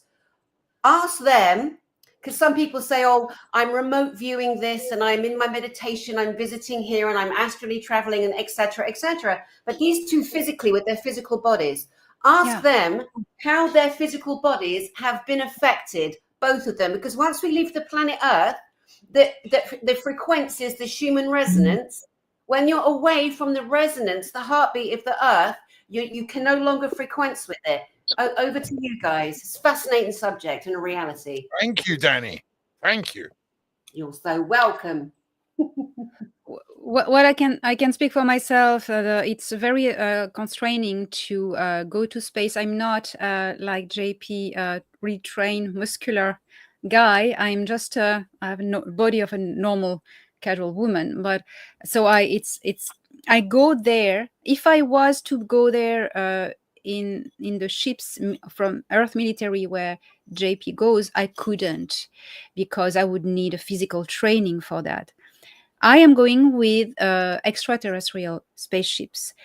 I am in an environment that's suitable for me. They give me a suit that regulates my biological functions, my electromagnetic field. I have a frequency belt. It's quite protected, so that allows people like me without physical training to travel to space. Okay, but changing densities, changing electromagnetic field, changing atmospheric pressure, changing gravity, it weighs on the physical body so much. And of course, the Schumann resonance. These bodies have been made on Earth with the minerals, the waters, the biological elements of the planet Earth. Our heartbeat is in resonance with the Schumann resonance. When we leave the Schumann resonance, we travel out of Earth, the heart panics, okay? So I started to develop a heart problem and lungs collapse with the pressure, different pressures. They fix me. They put me in a medical bed and they put a device in my chest that regulates the pressure in my lungs. but I lost a lot of. I'm losing weight because I go a lot of in space. People can see it. I had to change my diet to get more fit and adapted to teleportation without being sick. All a lot of factors. So that's how am I experiencing it, and it really drives me crazy when people say, "Oh, I'm going to this planet in meditation and astral travel." I mean, you're not going anywhere. I mean, you know. So, JP, what's your experience with that? We have the technology to travel to the stars, and we have the technology to go really, really, really, really fast. And when you get into the quantum entanglement and physics of it, and you understand a little bit what is quantum entanglement, you can understand how everything is connected and everything is frequency, how these ships interact with each person that it's in the ship. Connects with your neurons of your brain because of a certain frequency and all that. It's a beautiful, beautiful experience when you see another planet or you see, you know, Earth. When you come back and you see Earth, fragile Earth is and how beautiful. And right there, you can understand why everybody's so interested to Earth, you know. And these missions are, it's like entering into a Lamborghini for the first time, you know. It's that type of experience. And we have different types of ships that are connected with different type of ET as well. Shared technology and all that. I think soon this information is going to come out, and a lot of people's going to be shocked of what we have. You know, it's going to happen like an earthquake. You know, when an earthquake is going to happen. So it's going to shock a lot of people, especially in the different types of religions. And you know, it's a spiritual. I think it's a spiritual thing as well. I think people need to really get into what is spirituality and how everything is connected with your thoughts and how everything is connected with your physical body as well. So, you know, they choose certain people because of their DNA and their past histories of generational contacts that they had. So it's, you know, it's not everybody that gets that opportunity, but I think God got the opportunity, and I experienced going different places, like up there and also down there, you know, visiting other realms. And then you get into the interdimensional type of feelings too. That everything is frequency, Ron. Everything is frequency. I'm about to set you up for another national security banger here, JP. Can you talk about the wormholes? If you one day decide to explode an atomic bomb in space, okay, there might be a micro wormhole that will develop. We got this. You know, there's one crazy viewer right now, right, in some crazy country that is like, this is the missing piece to my plan. Big weather balloon, tiny little bit of uranium on a weather balloon with a bit of dynamite lit going up into the sky. So yeah, please do not try and attempt this at home. Do not attempt to open any wormholes at home. Okay, thank you very much. But yeah, JP, that's amazing. That what you said before, really, when you were saying about we're going to see this, there's going to be this awakening, the technology is going to come forward, religion, everyone is going to see it, and I'm excited, and I think we are prepared. I think even the most hardcore of religious faith believers, even they are ready for the truth, and I think I think it's going to unite us. I think we're finally going to have something that could potentially unite us as a species. Yeah, and then we also got AI, you know. Yeah. That technology, you know, that's equivalent of when the cell phone came out for the first time. You know, it's going to change a lot of lives. 100%. Elena, a moment ago, it looked like you wanted to chime in, and I just didn't want you to miss the opportunity there. Was there something that you wanted to add on to what JP was saying? Yeah, I wanted to comment on something JP was saying about going to space.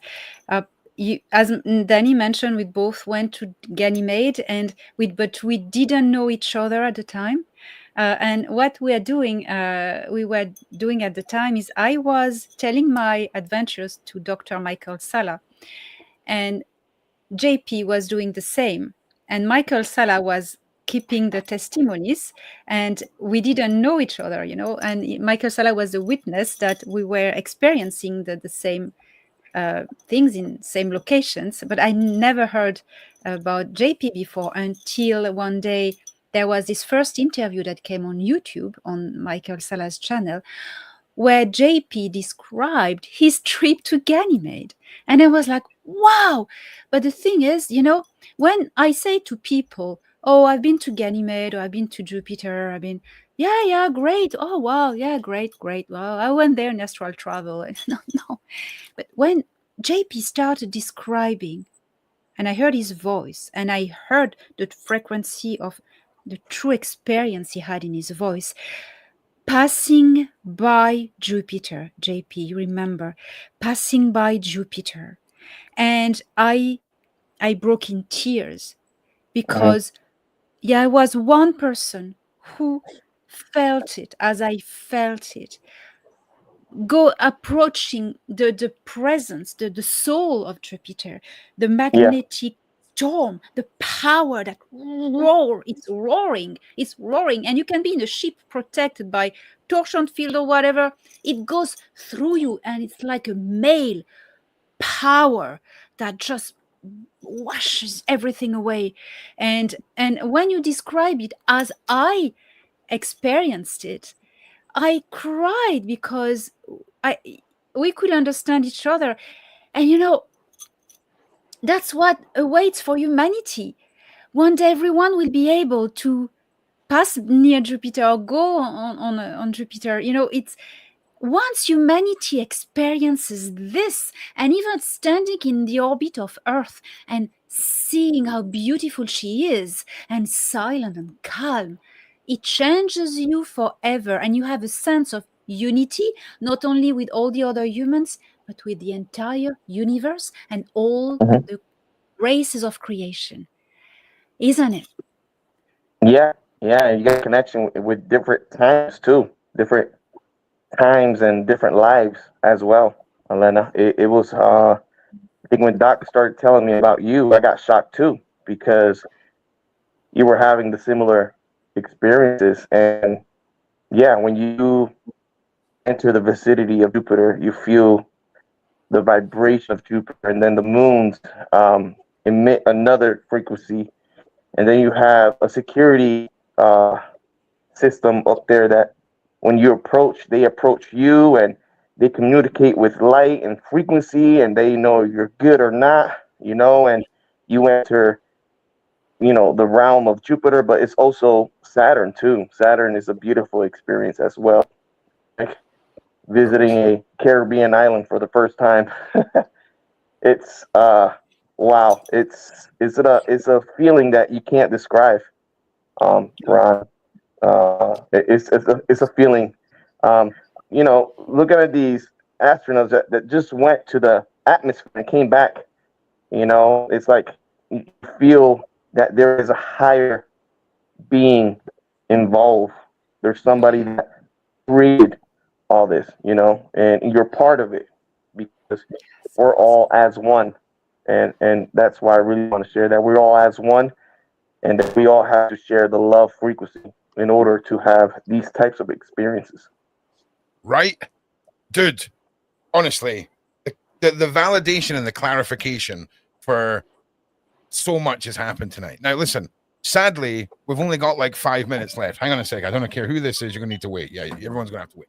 So what is I feel like we need to keep this going. What is like, I know I'm asking you all on air, but can we consider if anyone has some time tomorrow night to do this again? People need this. We need to talk about this. I just want you all to know the platform is open to any of you anytime for anything that you want to get over, because this is what we need to be focused on. This is what I need to be focused on. And I don't know, like, I'm terrible with books. Like, I'm a guy who has to, if the name's too complicated in the book, I have to make up a new name and then call that person in the book a whole new name. So information, when I talk and when we converse like this, I feel like it's what I should be doing. And I really want to learn as much as I can from you, from all of you. The frequency, Ron, is awakening for a lot of people to share this knowledge and to share this love. You know, that's what we need to do, and put everybody in the same mindset in order to have contact and in order to have these beautiful technologies. Yeah, me and Beverly are getting together tomorrow night anyway, so I've definitely got time. Hell yeah. We can talk about aliens, aliens.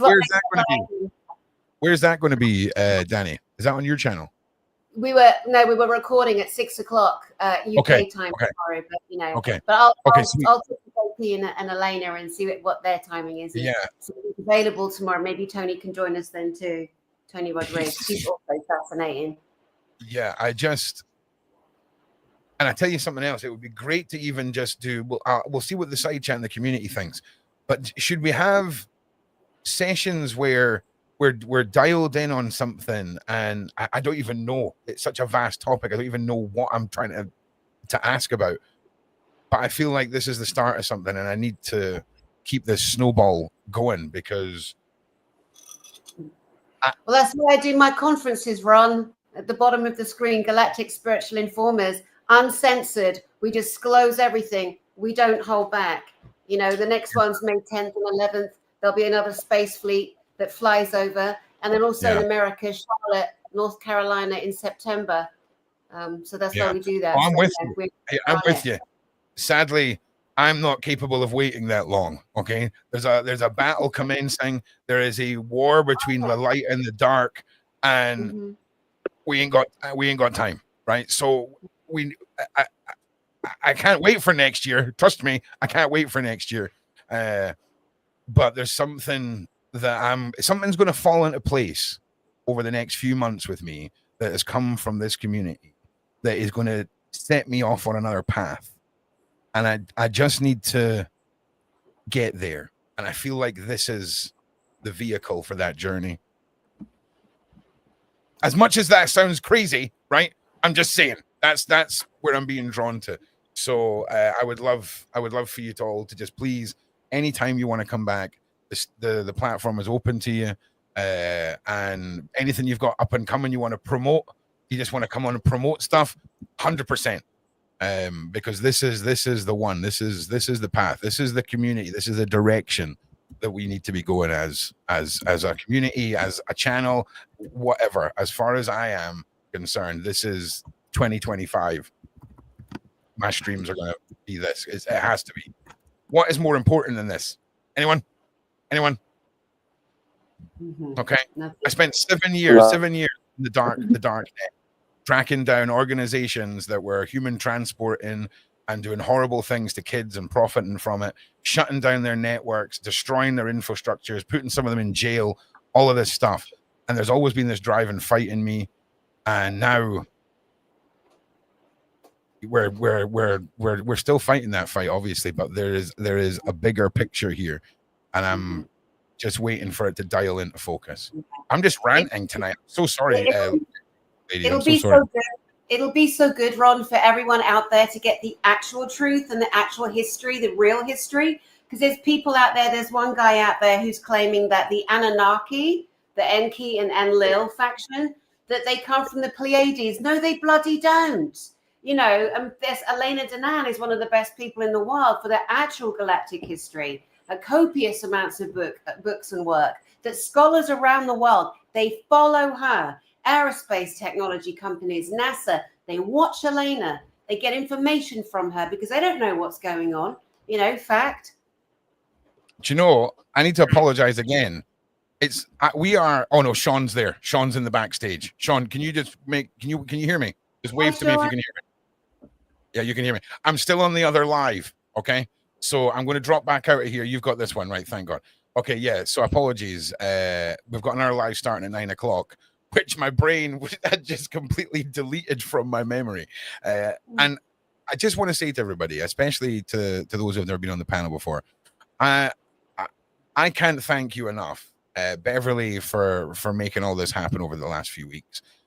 The people that you're bringing into my world, the community's world, are in every step of the way changing people, okay, awakening, whatever you want to call it, right? But this is the real deal, okay? We're not talking about theories here, okay? We're not talking about individuals who had a feeling. We're talking about a group of individuals who have brought forward craft in the sky, have come back with stories of being off world, and the sincerity and the love and the passion that comes with these tales and the way that you deliver this information is enchanting in a way. And I just want to say how much I appreciate all of you for being here, giving up your time, what it is you guys are doing. And again, having a baby soon. It's Christmas. I've definitely been, Bev has definitely been carrying me since the start of this. I mean, dragging me behind her because the time has been so short.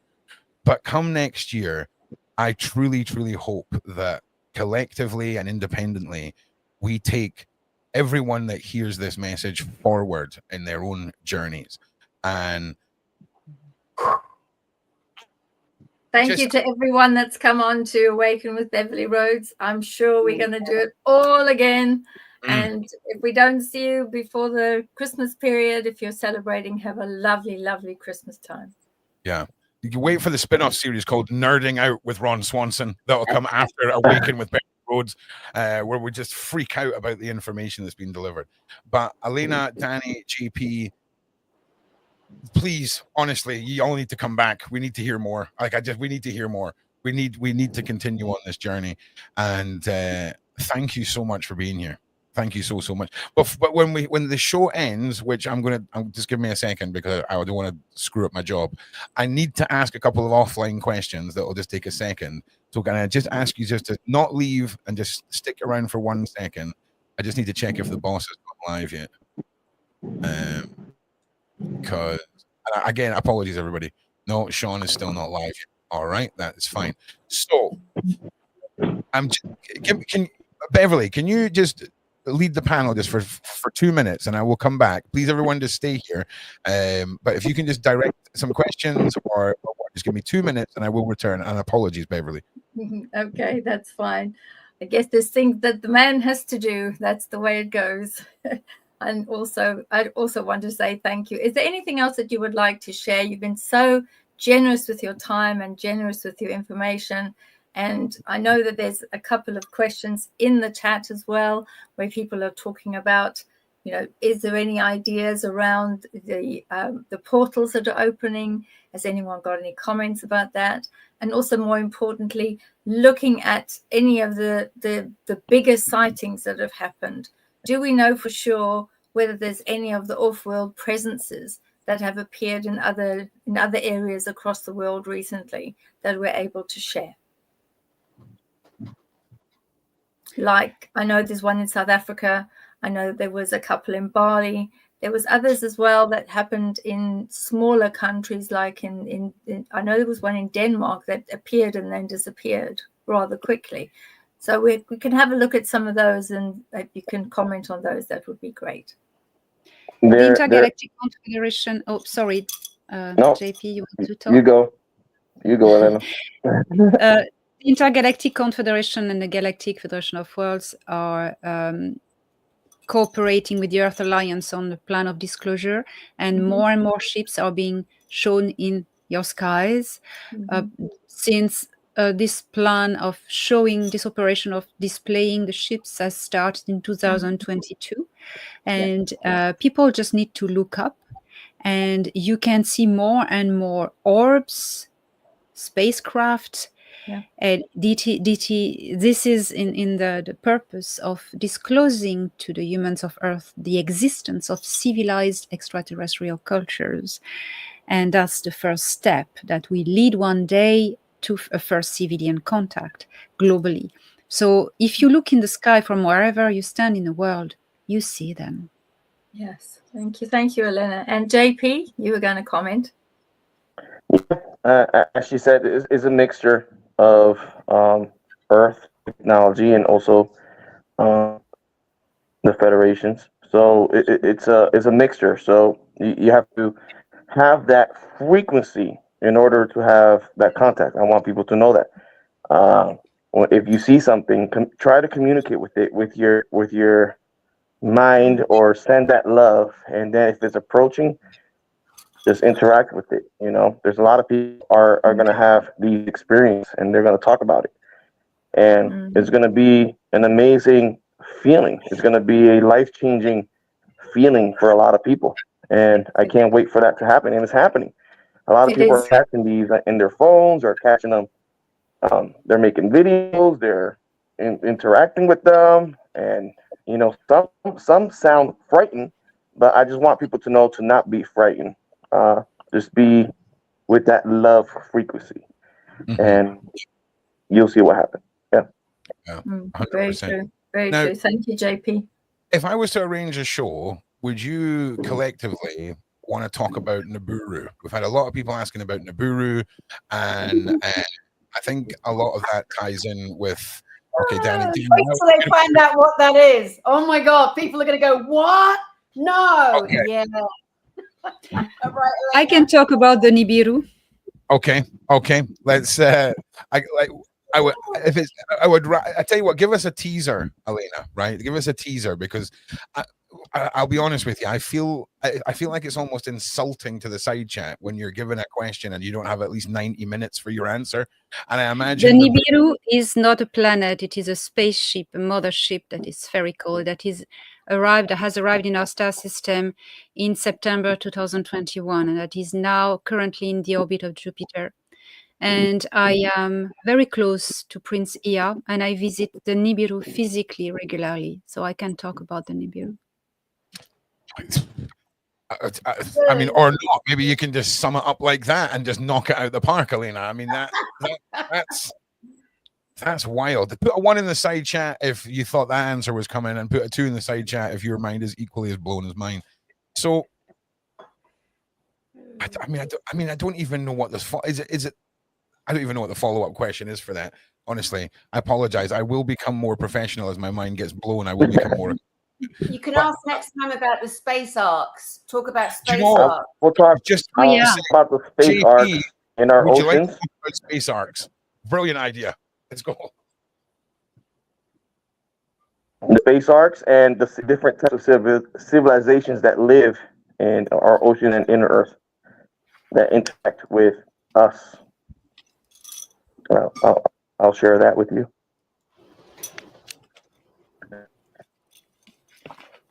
Okay. All right. Listen, do you know what? I don't think I can handle anymore. Like, I'm not being funny. Can we just talk about all of our pets for 5 minutes and just like have like a cool down, right? We'll just like a cool down. All right. So Ron needs a nanny nap. No, Ron could quite easily just spiral out of control and just go off on one. And it's so mind blowing. And I want more. I want more of this. Right. I need more. I need more. Like I'm ready to absorb. Okay. And I just can't wait, and thank you all enough. But listen, we have reached the end of the show tonight. It's very rare, right, that I A, forget that I've got our show to do, and B, I'm like, it's all coming to an end. JP, I just want to say, Beverly, we need to form a we need to connect we all need to connect somewhere, okay? Because I got questions, I've got ideas, I've got nerdy skill sets that can present your information awesomely. There's a lot of chats to be had, but don't go anywhere, because there's a couple of things I want to say before that are offline. Everybody that's watching, make sure you like and subscribe to all of these channels, and stay tuned for more, because this is it, guys. This is it. We have found the path and we are gonna grind this out until the battle is over. I'm telling you now. You all know what I'm talking about, and I'm ready. I'm ready to dig in my heels and get cracking. So listen, thank you everyone. Thank you everyone for being here. Like, subscribe. Beverly, thank you as always. JP, Danny, Elena, thank you for being here. And yeah, and also our first piece of merch is going to be a staple gun so that you can staple on your socks so you don't lose them any more socks from them being blown off during the show. And thank you very much. And we'll see you on the next one. Take it easy. Peace.